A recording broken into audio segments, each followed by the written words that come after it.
이렇게 찾아와서 3년 동안이나 가뭄이 찾아왔어요. 그러니까 다윗도 우리가 여기서 이제 하나 살펴볼 점은 다윗도 이제 다윗의 시대에 어느 정도 이제 나라가 부국강변한 시대잖아요.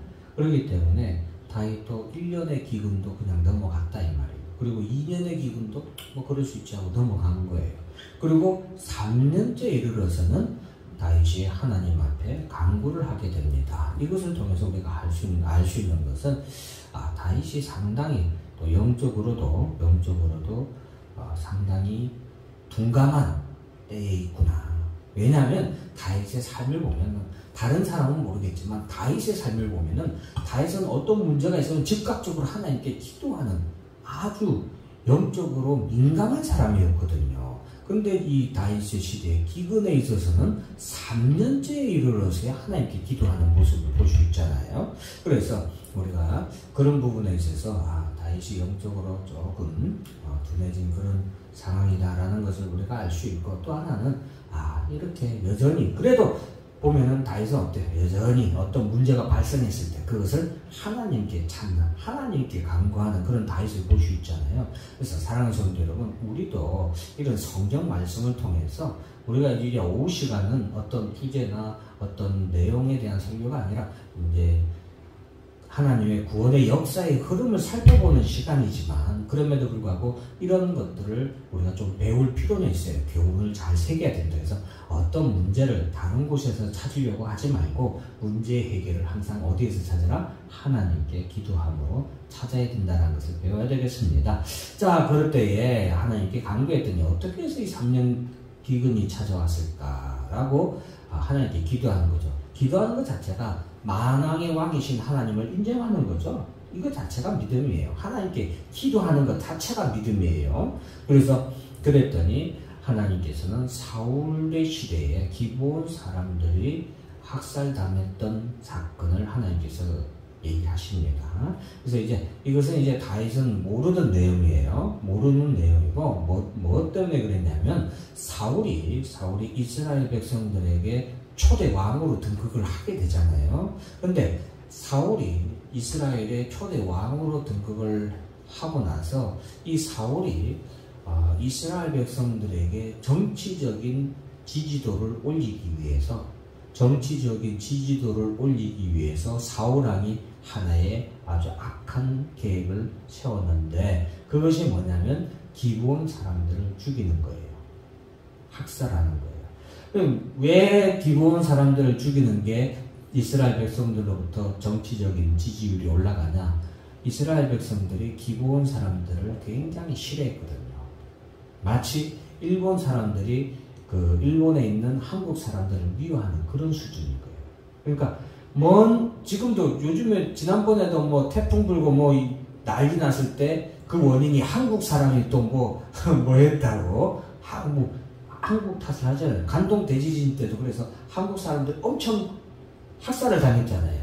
그때 만약 일본 정부에서 한국 사람에 대한 그런 음해설, 한국 사람, 조선인이 이렇게 했다는 음해설이 아니었다면 관동 대지진 때 일본 내에서 이렇게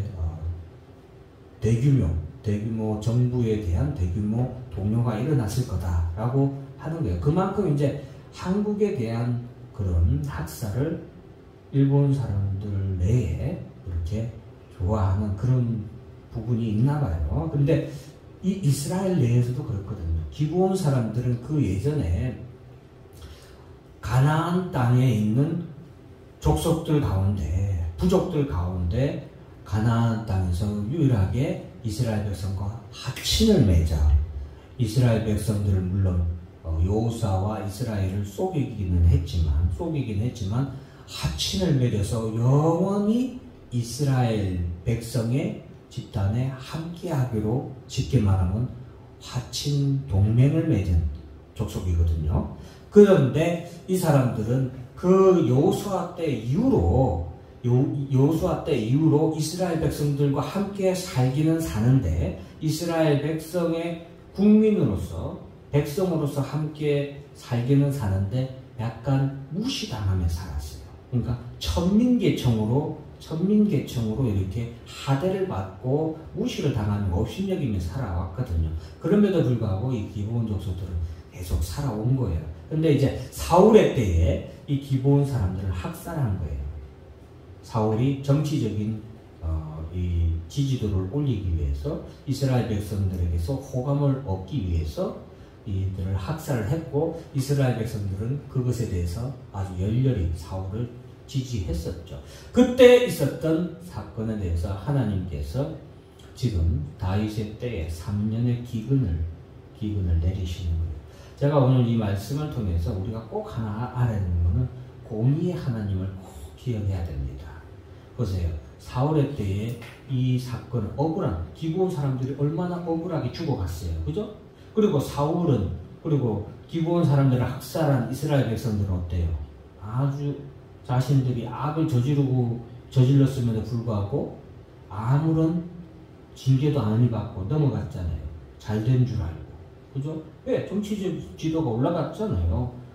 그러니까 얼마나 의기양양했겠어요. 그러나 3년, 지금 이제 3년 뒤가 아니라 사울이 죽고 난 다음에 한참 지난 시간이죠. 그리고 나서 이제 3년의 기근을 통하여 하나님께서는 이때의 일에 대해서 징계를 하시는데, 그것은 이제 3년의 기근으로 이스라엘 백성들에게 하나님께서 벌을 내리시는 거예요.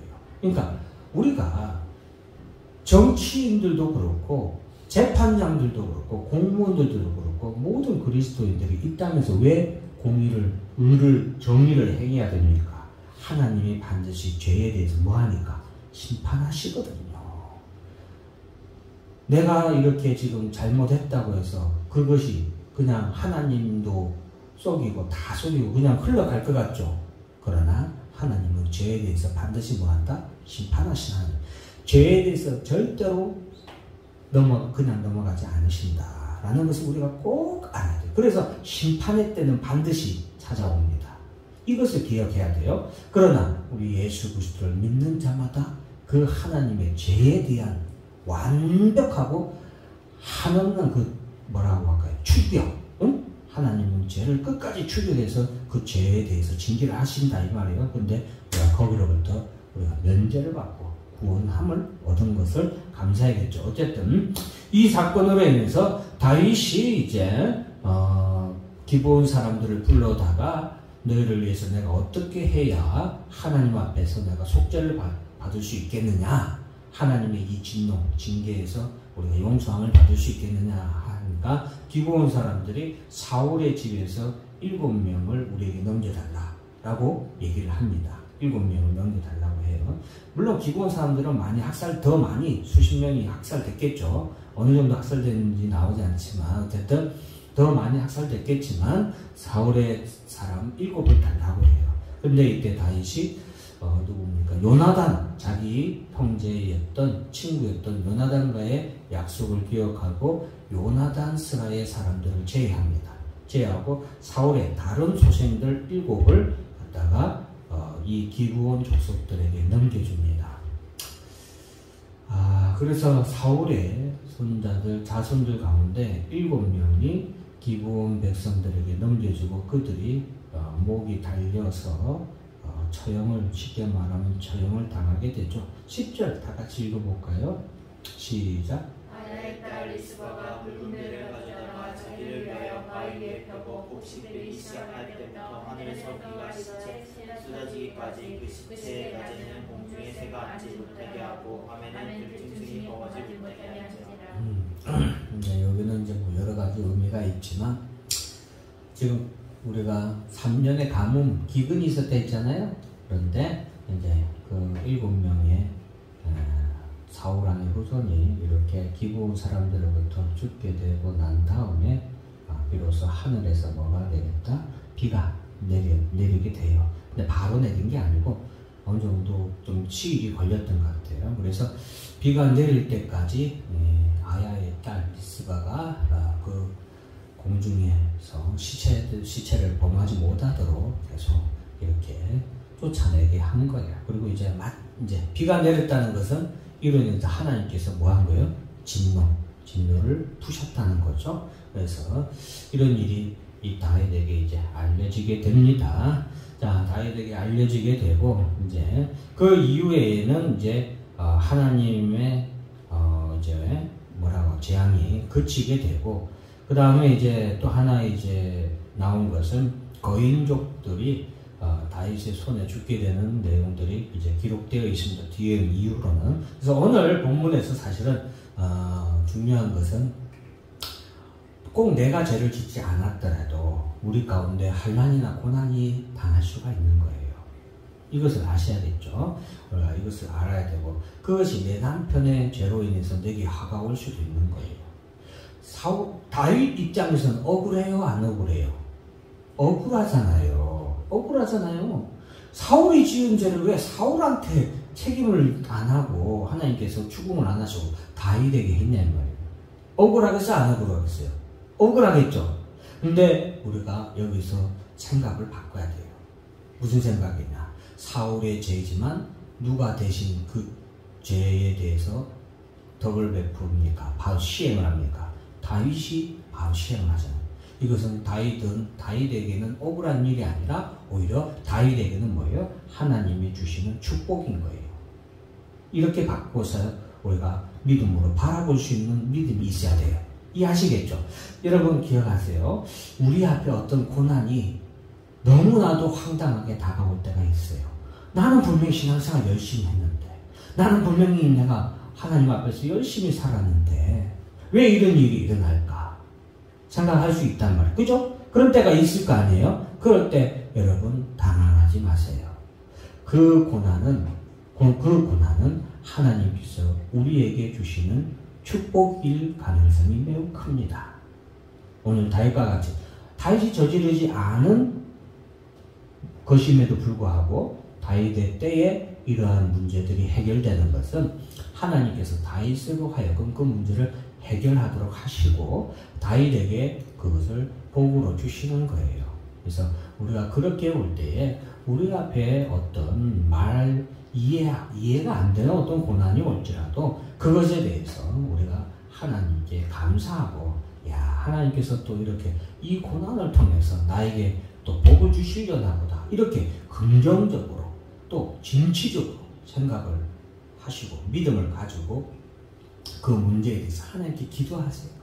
하나님께서는 우리에게 그 문제를 해결하도록 하시기 위해서 문제를 주시는 거지 우리를 곤란하게 하려고 하시는 분이 절대로 아니라는 거 꼭 아셔야 되겠습니다. 그리고 이제 다윗을 죽이려고 하는 대적들이 오늘 본문에서 거인족들이죠. 그래서 과거에는 이 거인족들은 3m 이상의 그런 크기의 거인들이에요. 그냥 우리가 말하는 한 200cm, 2m, 2cm, 뭐 30 이런 게 아니라 막 더 큰 거인들이 있죠. 정말로 그런 거인족들이 다윗을, 우리가 대표적으로 알고 있는 게 골리앗 같은 사람이죠. 그런 거인족들이 이제 이 당시에 많이 죽게 되는데 주로 이제 블레셋 지방에 있었던 것 같아요. 그래서 그 사람들이 다윗의 손에 죽게 되는데 이것을 통해서 하나님께서 어떻게 이 말씀 다음에 이런 거인족들이 죽게 되잖아요. 그래서 사실은 저는 이 하나님께서 사울의 죄로 인한 재앙을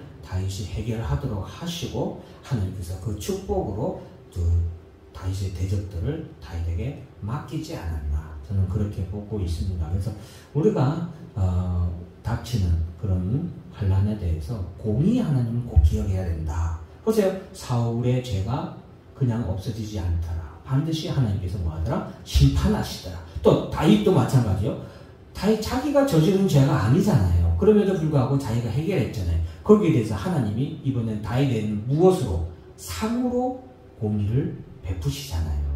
사울에게는 사울의 자손들이 그 재앙에 대해서 하나님의 심판에 대해서 값을 치렀잖아요. 그래서 죄에 대해서 하나님은 반드시 죄에 대해서 벌로 심판하시고, 또 의에 대해서는 다윗이 행한 건 의잖아요. 억울한 사람의 지금 신원을 풀어줬잖아요. 의에 대해서는 하나님께서 상으로 하나님이 반드시 심판하신다. 그래서 공의 하나님을 꼭 기억하자.